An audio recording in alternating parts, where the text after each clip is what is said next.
you might describe it as like walking on eggshells, right? Because we pretend everything is fine, pretend, pretend, pretend. Something blows up, and then we all go back to pretending.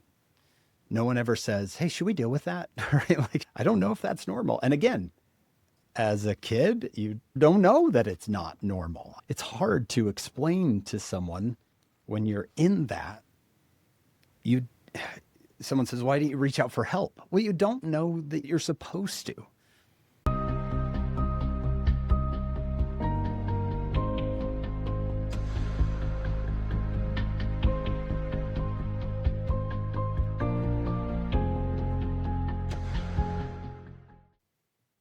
This episode is brought to you by a very, very special brand called Memoir. What makes this brand so special is that it's jewelry designed for one simple purpose, which is to help us always remember the Savior.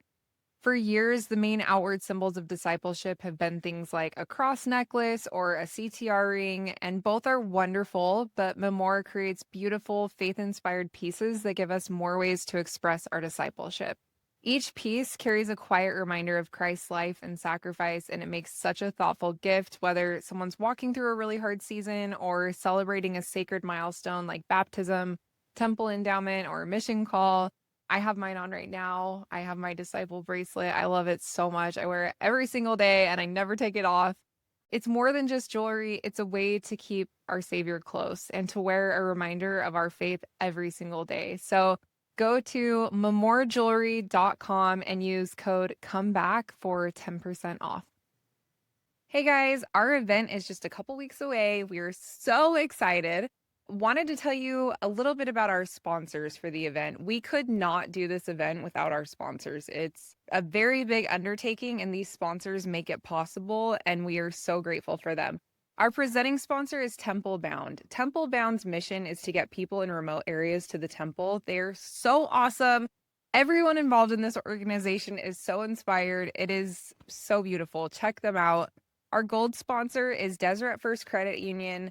Deseret First is such an awesome organization as well. Did you know they have a fund for missionaries? It's incredible. Check it out. Our supporting sponsors are Latter-day Matchmaker, Matthew Braidley Pianos, Mike's Auto Shack.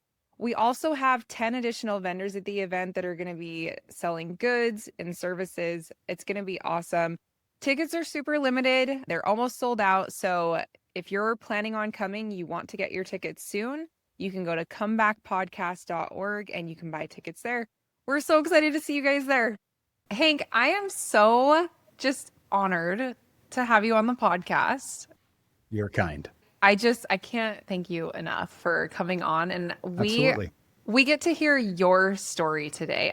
Everybody knows you for the Follow Him podcast, and I mean everybody knows you for all the things you do. And I think that it's so special for us to be able to hear your story, what Yeah. makes Hank Hank, and what kind of inspired you to be on the path that you're on. And I don't think we get to hear that very often from you. So I'm so excited. Ah, well, thank you. I'm excited too. As we connected, I started just, thinking over, okay, what would I share, right, with your audience? Because I love what you're doing. I think it's an important work, and I'm more honored to be here than you are to have me. I don't know if my thoughts will be really organized, like a Okay. presentation, like a talk, right? It's So okay. I'm used to giving a lesson. I'm used to giving a talk. So I may ramble a little bit, and I hope I don't say anything that might be offensive to any of your listeners. So if I do, I hope you'll forgive me in We advance. see Yeah. it all. We get very real here. So Yeah. no worries. Okay. This is how I thought I'd start. So I'm probably, I don't know, 14 years old, and my dad comes into my room to talk to me. And he said, I've been reading this book. And the book was The Children and Grandchildren of Alcoholics. And he said, I just want to talk to you about some of the things in this book. And he started to share. And, of course, I'm 14. And I'm, whatever, Dad, whatever.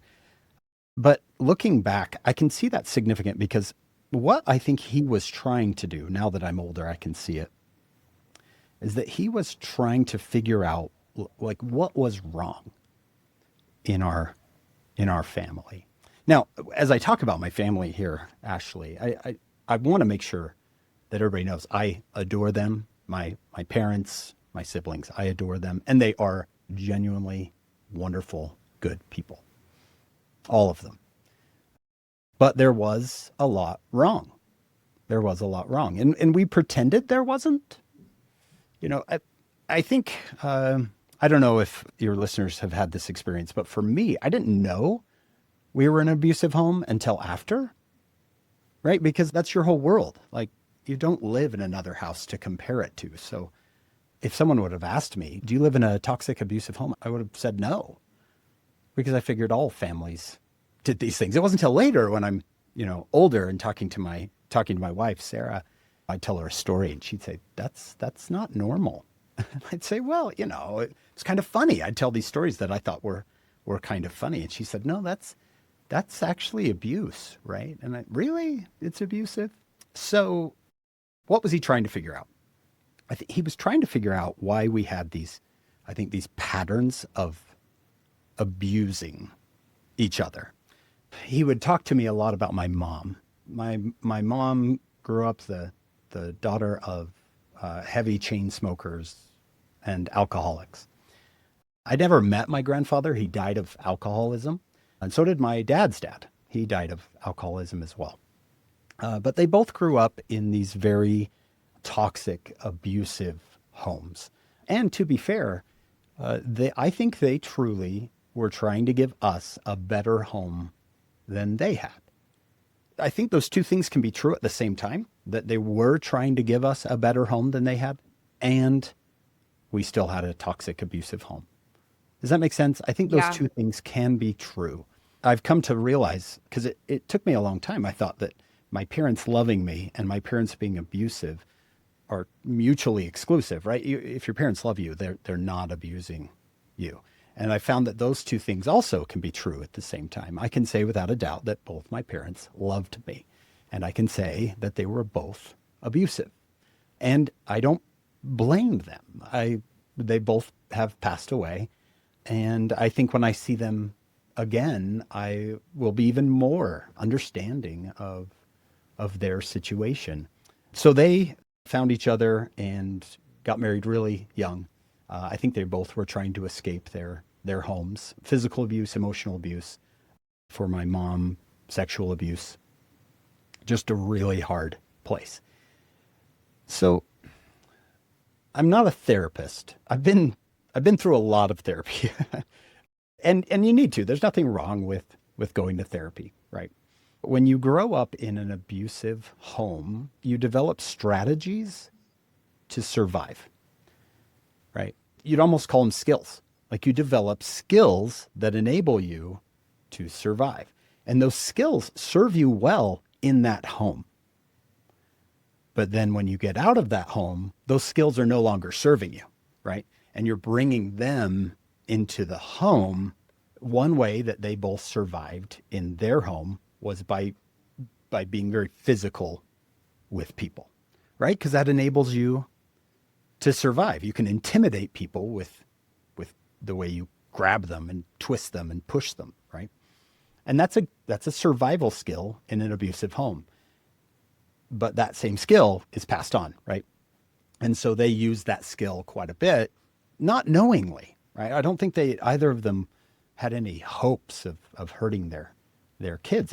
It's an automatic knee-jerk reaction to being in, trauma, right? Your body is used to dealing with, your first 18 years a certain way, and those things stay with you.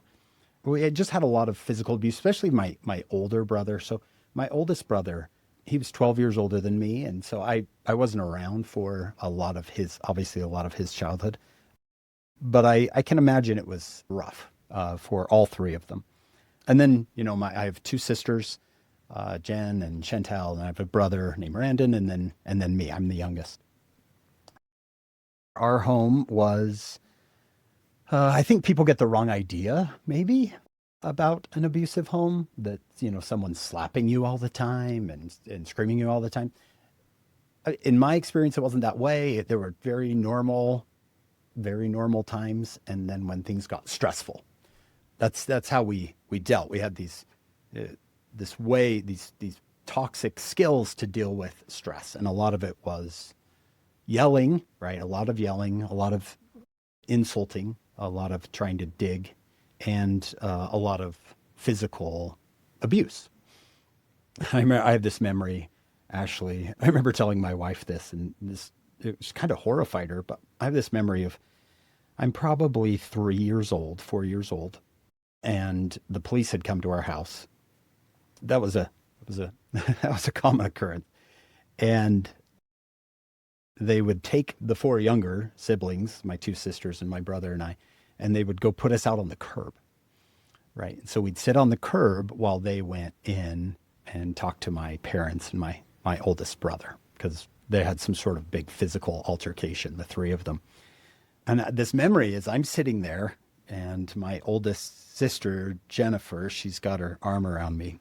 And all the neighbors, these are all members of the church, I think, were looking through their windows, right? Or opening their door. Because you got the flashing police lights, a couple of cars there. And so they're all looking, which I get that. I would do something similar. But here's these four kids sitting on the curb watching the whole neighborhood like Mm, yeah. staring. It's imprinted on me. As I'm watching, my mom was screaming, my dad was screaming, my brother was screaming, the cops are, doing their thing. And it was both shameful. There was a lot of shame there. There was kind of awe, like what's wrong with us? Like what. And that kind of thing continued for, my childhood. Again, I struggle. I really struggle talking negatively about my parents. And I think most people do, and not even negatively, but maybe honestly, because you want to defend them because these are good people. They have good hearts and they did a lot of good things. But I think, I texted my sister before I got on here with you. I said, "Are you okay with me sharing some of these things?" And she said, "Yeah." Yeah, I think people need to see, if there is something to learn there, if there's something that can bless someone's life. Then she was okay with it. So my mom fell victim, I would say, to the opioid crisis.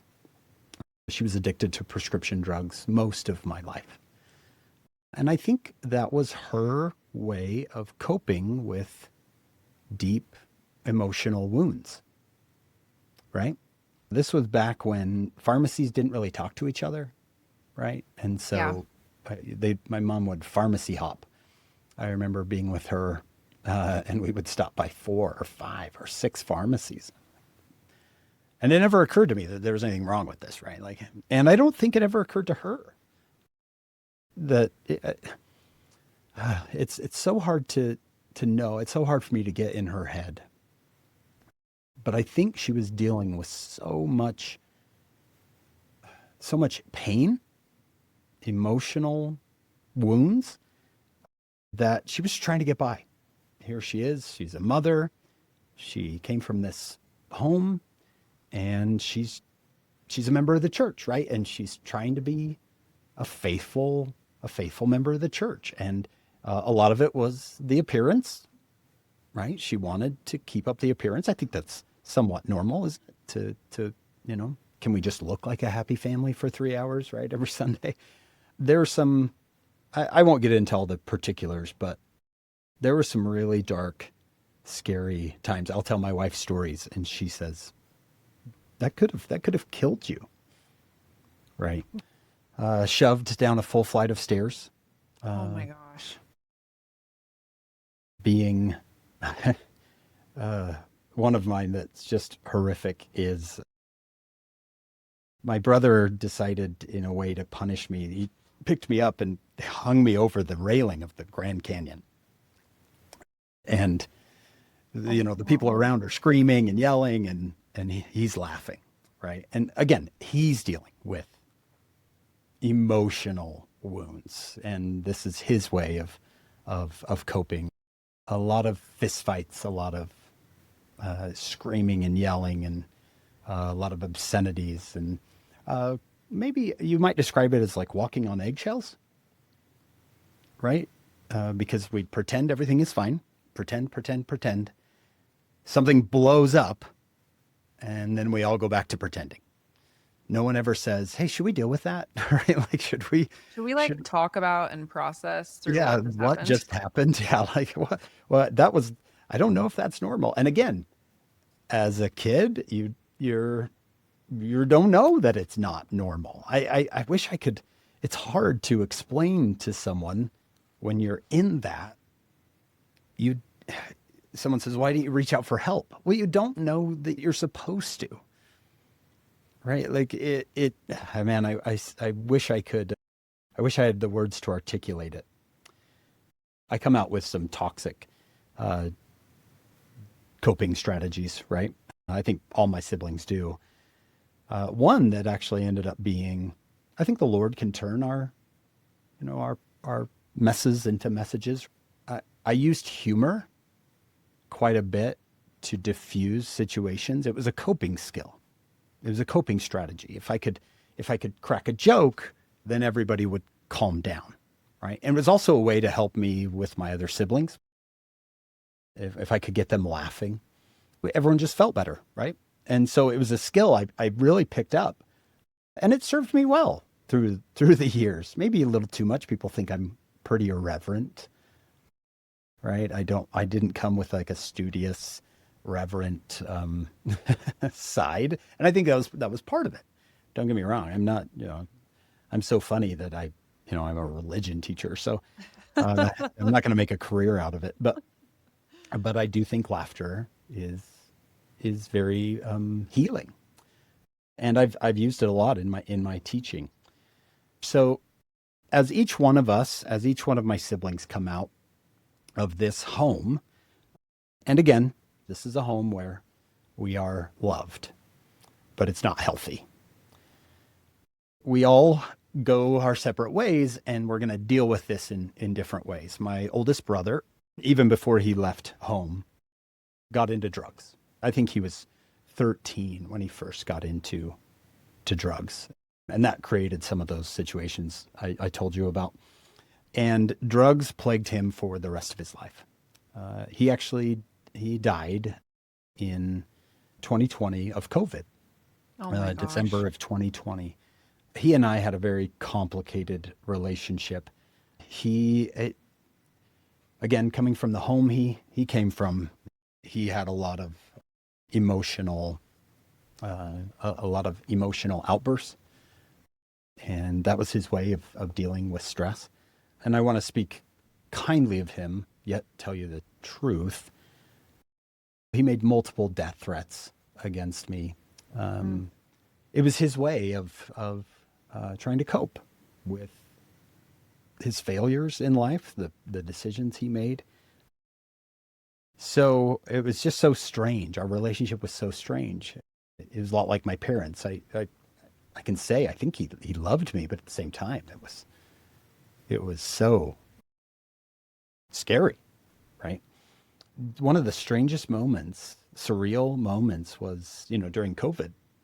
You could only have one person in the hospital with you. My mom was in a care center by then, and my dad was in a rehab facility for a stroke. And so I was the one with him when he died. And I remember talking to him. He was on a ventilator, but he would look at me. He couldn't speak. And I would tell him, you know, when you get to the spirit world, you listen to those missionaries, right? Like, listen to those missionaries. I'm convinced there's a lot of family therapists in the spirit world who, right, will Absolutely. sit down and talk Yeah. through these things. And I think you know, I wept when he died. I think he'll progress there. I hope he will. So my sisters, they come out of the home, kind of deal with it a little bit differently. You know, our home was probably more toxic for the boys than the girls. I'm not quite sure why that was, just the different treatment that we received. I think my father grew up in a home of this is how boys are supposed to be, and then girls are, you know, you can be soft and tender with them. So I have a sister who went on a mission and she has a career at BYU. She's wonderful. She's raising two wonderful kids. I have another sister who left the church. And that's okay, right? This is her way of dealing with it. Sometimes we think when people leave the church that somehow they're lost to the Lord, right? And that's they're never lost to him. I love to tell her story when I'm teaching. I teach at BYU. I teach the New Testament, and we get to the story of Lazarus in John chapter 11. And Lazarus and Mary and Martha, they're all close friends of Jesus. Apparently, this is, people he stayed with multiple times. And Lazarus dies.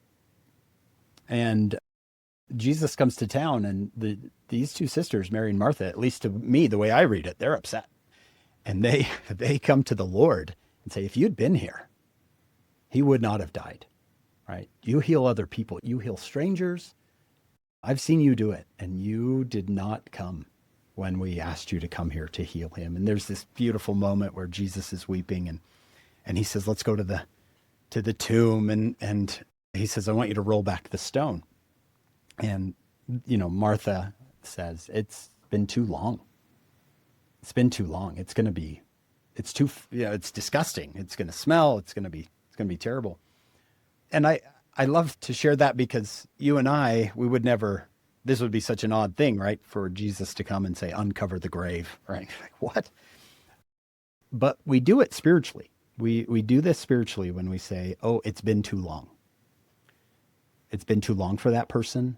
Maybe if you'd come earlier in there as they, ventured off away from their faith. And I think the Lord actually perhaps waited on purpose to show that it wasn't too long. So I love to tell this story because I'll share that story with them of, can you imagine that moment? Lazarus comes out of the grave, like the shock. And this is his biggest public miracle. He's close to Jerusalem. It's going to lead to the triumphal entry. And I tell them this story that my sister left the church. She's 18. But we were always close. We were always friends. My dad was always close with her. I didn't bring up the church. I wasn't going to, throw that in her face. But, she would ask me about my life. And of course, my life involves the church. So I would talk to her about that. And occasionally she'd send me a text. Hey, pray for this. I know you've got like extra, you've got like some sort of, special place. So I need you to pray for this. So she texted me one morning. It was a Saturday morning. And she said, hey, just thought you should know this happened yesterday. And there's her. And she's in white. And she's with a missionary and she's been rebaptized. Oh my gosh. And it was almost like Lazarus coming out of the ground. What? And first I was mad. Why didn't you tell me? And then she explained that she didn't want to make a big, like, look at me, I'm back, right? Aren't you so happy? She said, I just wanted to come back quietly. And she has. She's come back. I think my other brother, Randon, I think he received, again, too young to remember all of this, but my guess is that he received out of all of us, the majority of the physical abuse and emotional abuse. And he is making his way in life. Fascinatingly, besides my oldest brother, my three other siblings remained Christian, right? And I think that's a credit to my parents that they wanted us to be faithful, and it wasn't about how it looks so much about, especially my dad. I think he wanted to address these issues and problems, and in his own way, he was, trying to help connect us to the Lord, because that's where all of this happens. I read in the Book of Mormon that the people are converted to the Lord and unite themselves with the church. We're not converted to the church and then unite ourselves to the Lord. I love that. Right. So much. We have to be converted to the Lord and then choose to unite ourselves with the church. I think that there's something wise about that. because having a testimony of the church without having a testimony of the Lord, a strong relationship with him, I think is kind of set up for problems. Mm-hmm. Yep. So he's making his own way. He's actually a widower. His wife passed away from a heart attack early. She was in her 30s. My And gosh. just everyone's making their own way. So that brings us to me. I don't know if anybody's even still listening, but I'm I here. can. I'm still listening. Okay, yeah. I come out of this with a sense of humor, a quick wit, and some toxic skills. That again, if there's anybody out there who kind of identifies here, these skills served you when you were young. So we don't want to shame those. Like, why am I this way? Why do I respond this way? Why? It's more of a, I would say, and through the therapy I've been through, I would say you have to thank that part of you for enabling you to survive. Because without my anger, I wouldn't have survived. Without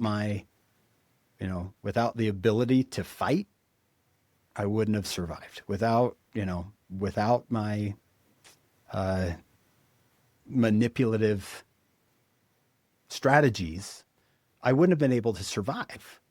So instead of shaming that side and saying, "Oh, how awful," I think it's self-compassion is usually the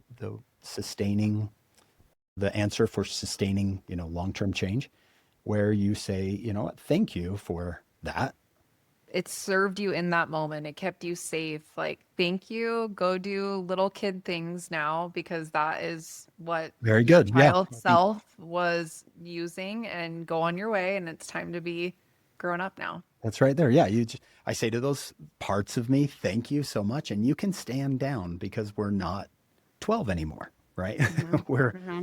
we are 40, 47, and that person over there is not your brother. That person over there is just a stranger. You don't need Mm-hmm. to, you Mm-hmm. don't need to go after them. So, and it takes a while to work through that process. It was really my wife who said, I think, I don't know if every marriage goes through something like this where you know each other. We dated for a year and a half. We get married, and about 3 or 4 or 5 years in, someone says to the other, "Why are you this way?" Right? Like, Yep.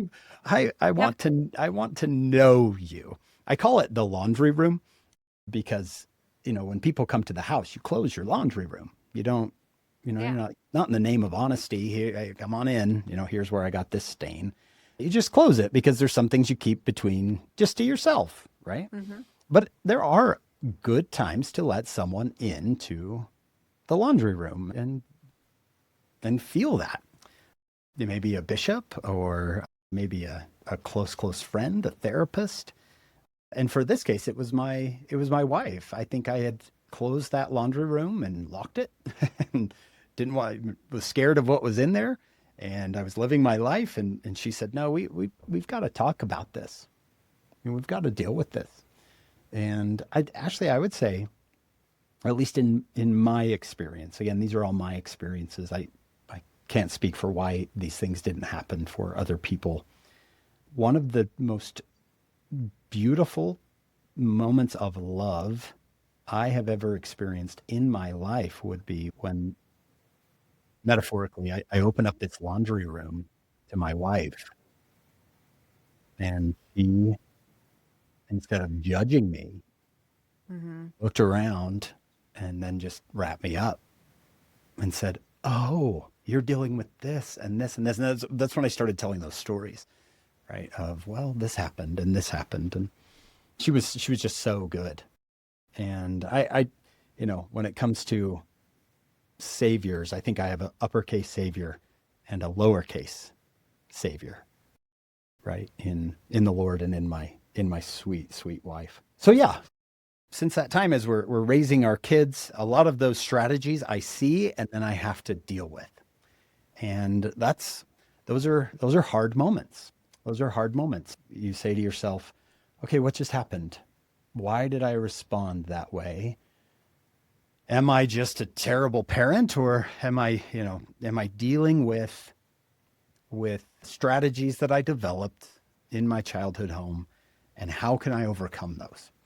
In the temple, right at the beginning of the presentation of the endowment, the Lord says, in essence, you're going to overcome the blood and sins of this generation.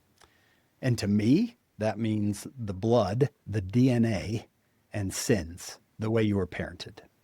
You're going to overcome your own DNA and the sins of your parents, which again, every parent passes them on to one degree or another, right? That's what's had to happen. Is I've had to slowly work through overcoming these skills that served me well at one point, but no longer serve me. And the road has been uphill, but it's been good. It's been good. You look back and there's a lot of tears, a lot of pain, but maybe it's the idea of like a change agent. Do you know what I mean? Mm-hmm. That someone in the family tree decides that this is not going to continue. Does that make sense? Yes. That this is going to stop with me. I am not going to pass these same strategies on to my kids. How can you become a change agent in your family tree? I think my dad was trying to be, right? I think he sensed this has to change. I'm acting like my father. Why? I don't want. He was abusive. He was mean. Why am I acting this way? I want this to change, and I think that's why he was reading about it and trying to figure it out.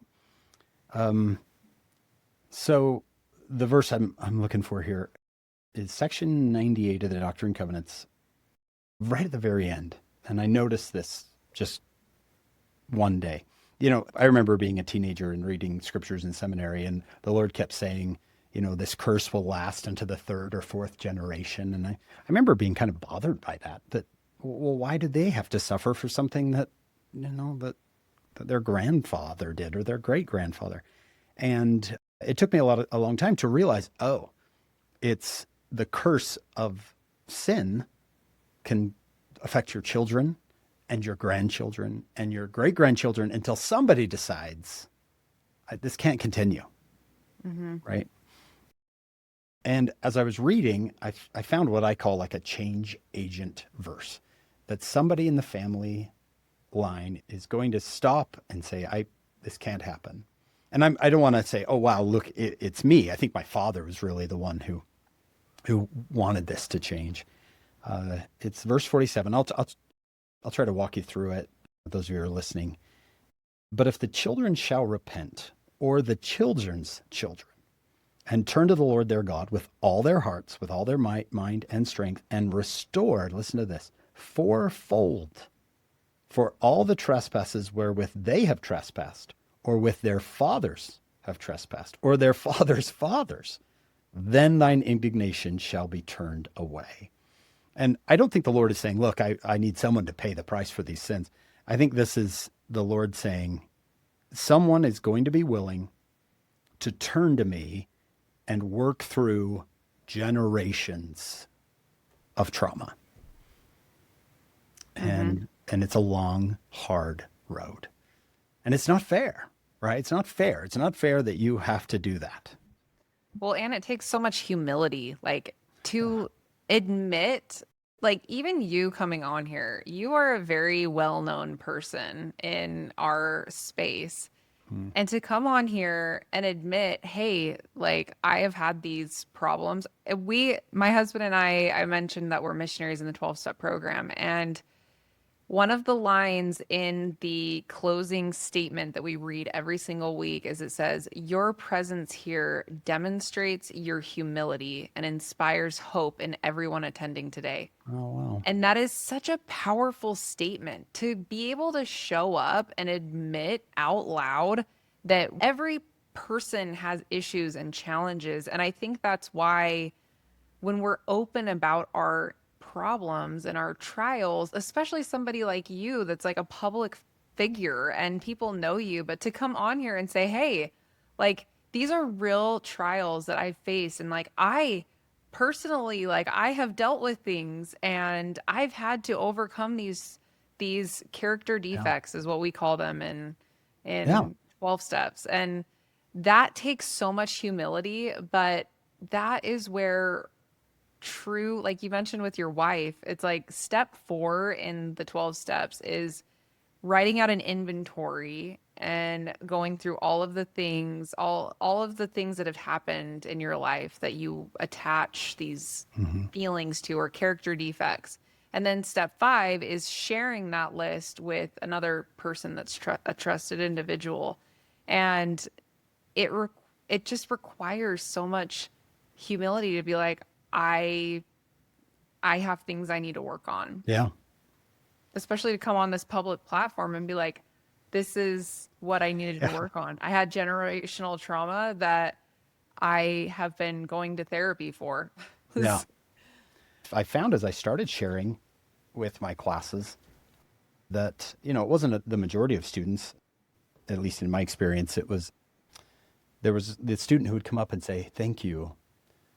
Thank you. I just don't fit the mold that I think of happy mom, happy dad, good Hmm. things happening. I'd love to go home for Christmas. I just don't think I fit that. And it's nice to know that you didn't.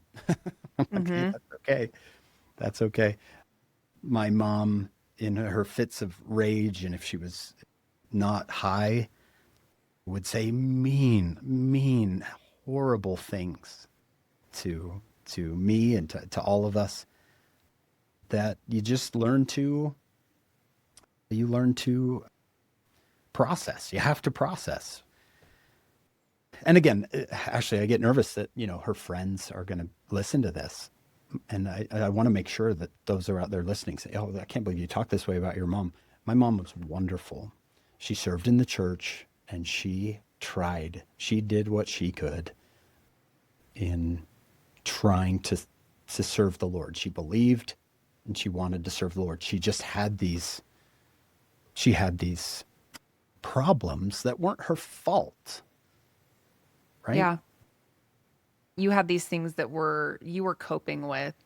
She's Same thing. Yeah. she's got this hole in her heart that she's trying to fill, and she has these ways of coping. And I Yeah. mean, obviously, it can be both true that you were deeply affected by your childhood and also that your mom was doing the best that she could. Right. Right. She was doing what she could. I love her. Right. I love her. And I love the person that she was when she wanted to be that person. And she was. She was that person that she wanted to be sometimes. And I can see that. I can see what her motives were. She wanted to be whole. She wanted to be whole and faithful. She just had wounds. And I don't know about that generation, but the idea of seeing a therapist and Hmm. even acknowledging the problem wasn't something that happened.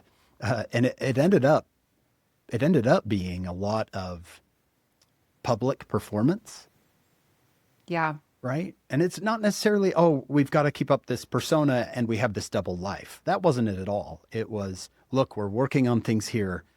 Don't air that Yeah. dirty Right. laundry Yeah. for everyone. So please try to, but eventually that can become pretty toxic, right? That we're going to be Yeah. at home one way and we're going Hmm. to be at church or at work another way. Like that can, Yes. I think that that's something that really it causes people to become disillusioned with their faith because I mean, how did you with your mom, she wants to project this image that everything's okay and that we're showing up on Sunday to be part of this squeaky clean image. yeah, How did that not affect your testimony? Like, I could see how somebody would be like, oh, this is a bunch of fake stuff going right. on here. Like, Yeah. how did you not let that affect your testimony? Or how did that whole experience, how did you maintain a testimony, or what kind of faith challenges did you have going through that? That's excellent. It's not something I've thought of. I'll wander here for a second. In my experience since that time, I've seen that when a parent forces the gospel on a child and is also abusive and mean, but then in public is very faithful, and this continues without any acknowledgement, that child, and then this is just my experience, that child, when they grow, the body is going to want to fight back. And so I can't fight back against you. So I'll fight back against the one thing that you seemingly love, and that is the church. So not everyone, Ashley, this is not everyone. If I say something offensive, please forgive me. But in my experience, a lot of those who have a lot of hatred for the church, it comes from that type of experience where it was brutal as a child. And I have no power to fight against you personally, but I can hurt the church, which you love, right? And that'll be in a way, and it's probably an unconscious thing. In a way, I'm transferring all that anger to something I can actually do something about. Not to say that the church is perfect; it's not. But at times, I think I've seen that. I don't think that happened with me because my father was not as concerned with the appearance.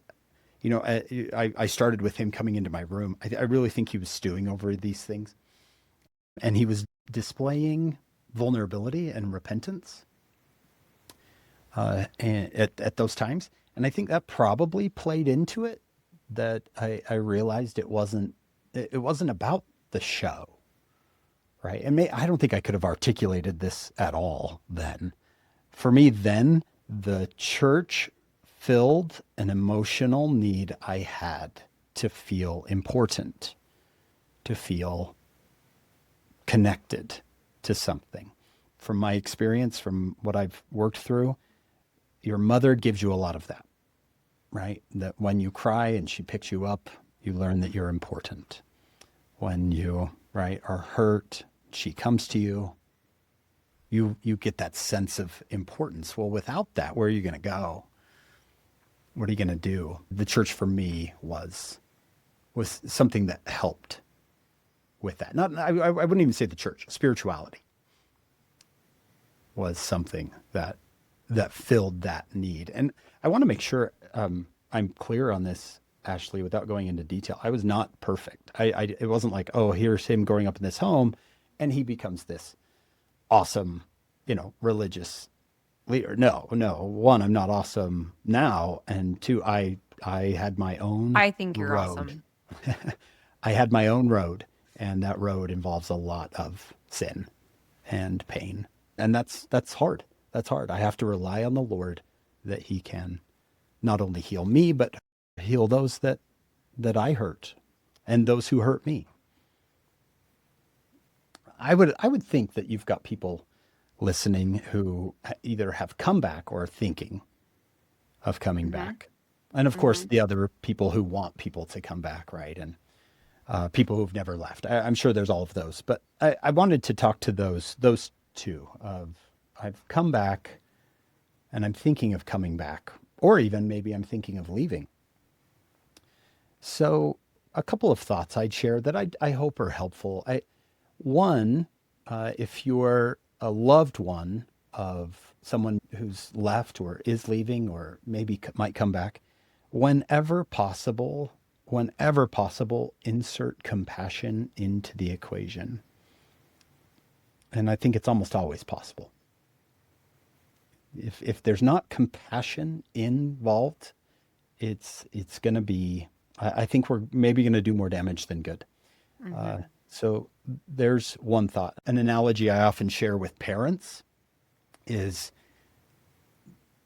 let's say that you are the surgical assistant and you've got this incredible surgeon who's working with this patient. You're not the surgeon, right? You're the assistant. Sometimes I think we pray that the Lord will help us with our child when we ought to pray, Lord, how can I help you with your child? Yes. Yes.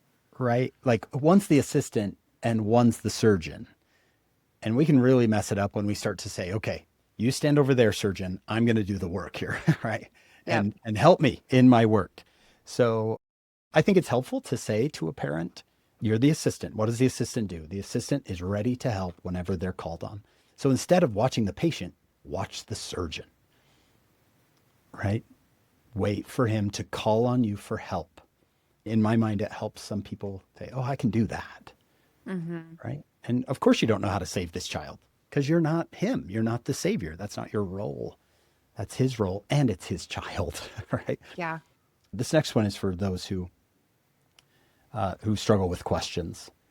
And there's absolutely nothing wrong with questions and uncertainty, right? And feeling that you're uncomfortable there, that there's not an answer for this certain thing. In my mind, maybe this is too simplistic, but in my mind, a Latter-day Saint who wants to be a faithful Latter-day Saint or is hoping to stay active, right? To stay involved, needs to answer two questions. One, do you believe that Jesus was resurrected? That he is who he claimed to be? That's question number one. Do you believe that? Because if Jesus was resurrected, we've blown the boundaries of what he can do, right? I mean, this is a guy who was, maybe this is a little too flippant, but he was dead, like dead, heart dead, brain dead. He was dead. And 3 days later, he got back up like that. Mm-hmm. That right there. If you said, no, that happened to my grandma, I'd be like, no, it didn't. It didn't happen because it doesn't happen, right? That's irrational. It's outside the boundaries. That doesn't happen. Yet you and I believe it did. And not only that is he's never going to die again. Again, that's an irrational thing to think that this person died, came back, and oh, by the way, they're never going to die. If you said that to me, Ashley, are you crazy? Right? If you said, hey, my friend, they're never going to die, I'd be like, okay, thanks. Yeah. Thanks. That's weird. But you and I both believe that. And not only that, this is my favorite one. He can leave the planet at will, right? Like it never says Jesus got in his spaceship and took off, right? Like he just Mm-hmm. floats up, right? And Mm-hmm. in third Nephi floats down. Now, I kind of, have fun with that. But if we're dealing with that guy, anything is possible. It's so true. Nothing's off the table, right? In fact, if we're dealing with him, it should be weird. A lot of things should not make sense if we're dealing Mm-hmm. with that, right? If we're dealing with a guy who walks on water, who can turn loaves and fish into feeding 5,000 people, we should be confused. There should be a Yeah. lot of, how did you do that? How did that happen?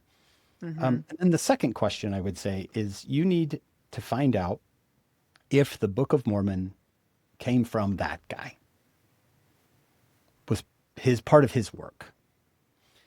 Now, in my mind, if you'll do the work to get those two questions answered to a degree, right? Do I choose to believe? Everything else, every doubt at that point can become just a question. Well, and you Because said just now, you said do the work to find out if right. those things are true.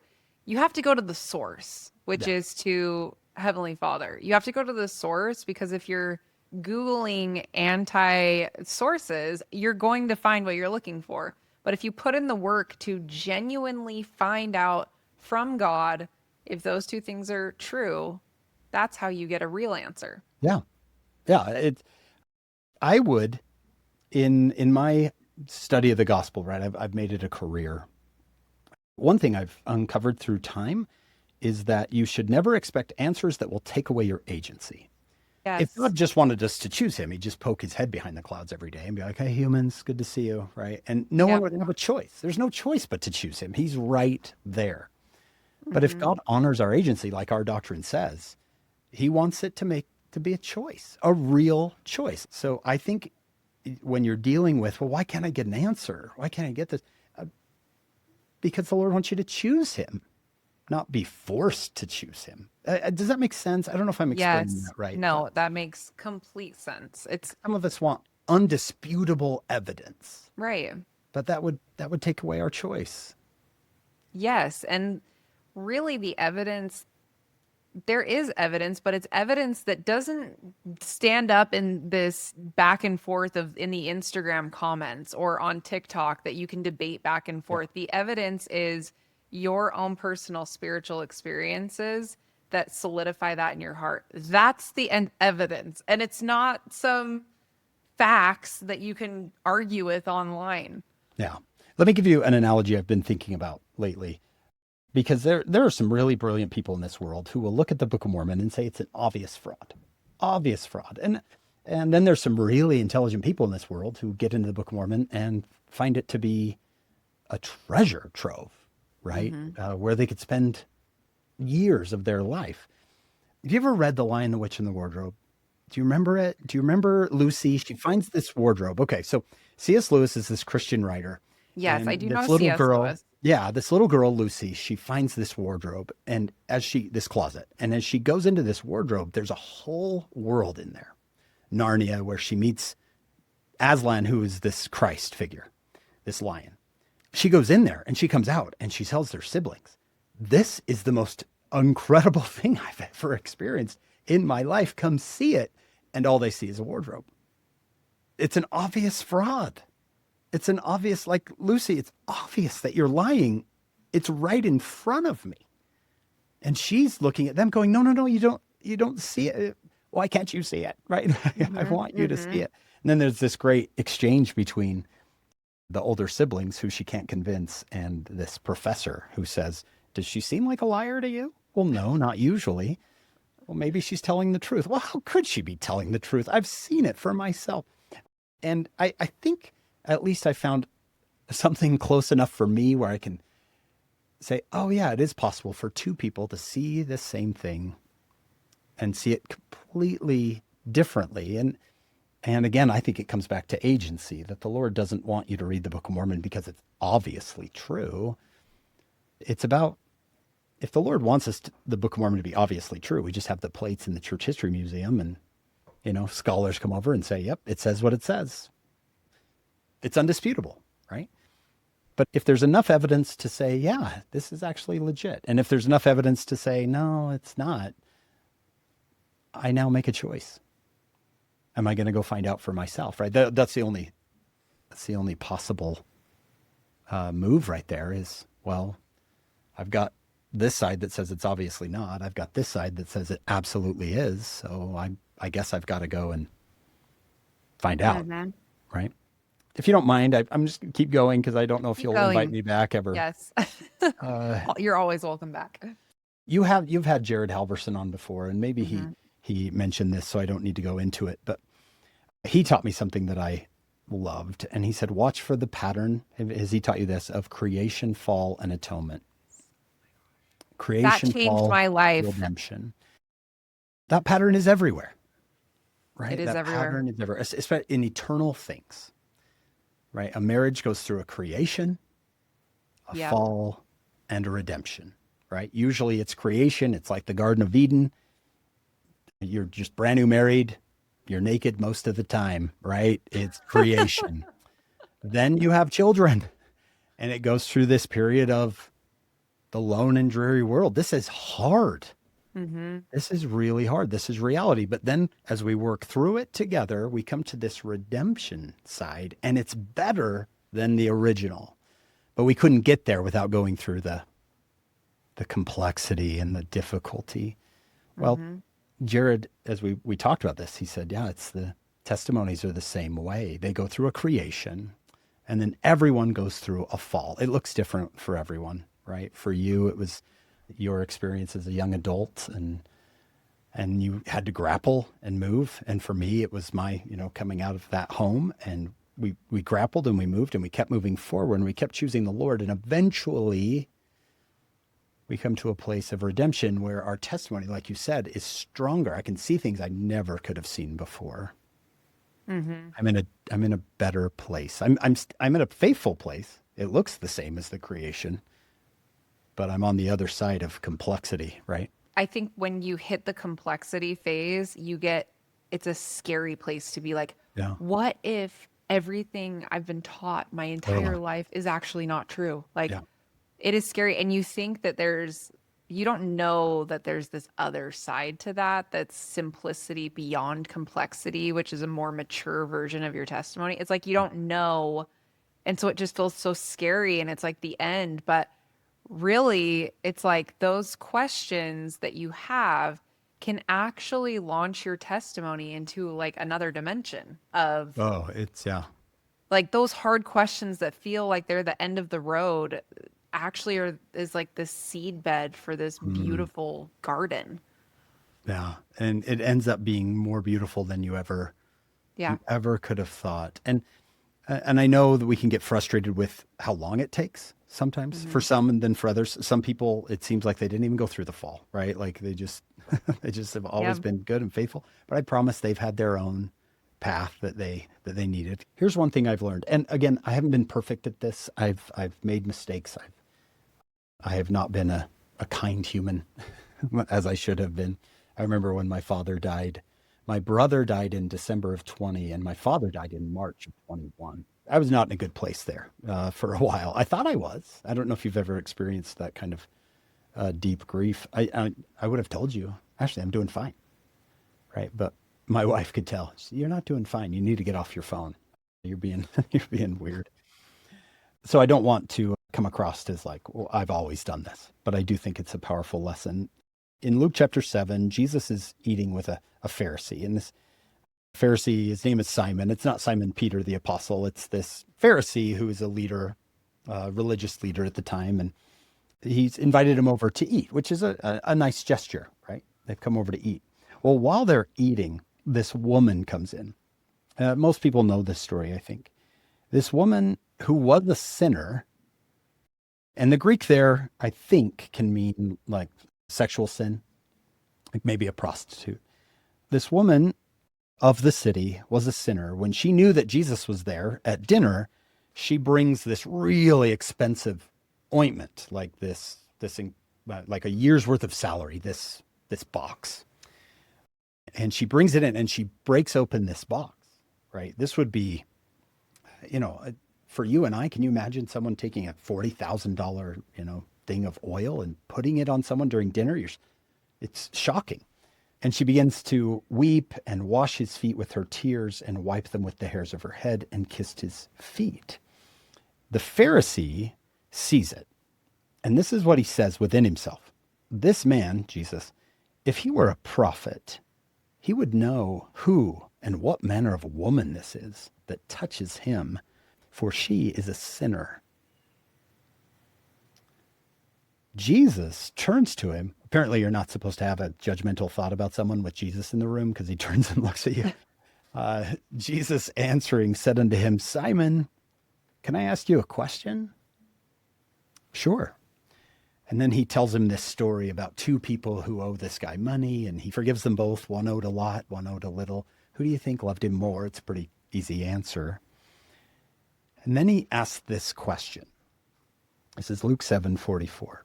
And he turns to the woman, so he's looking at her, but talks to Simon.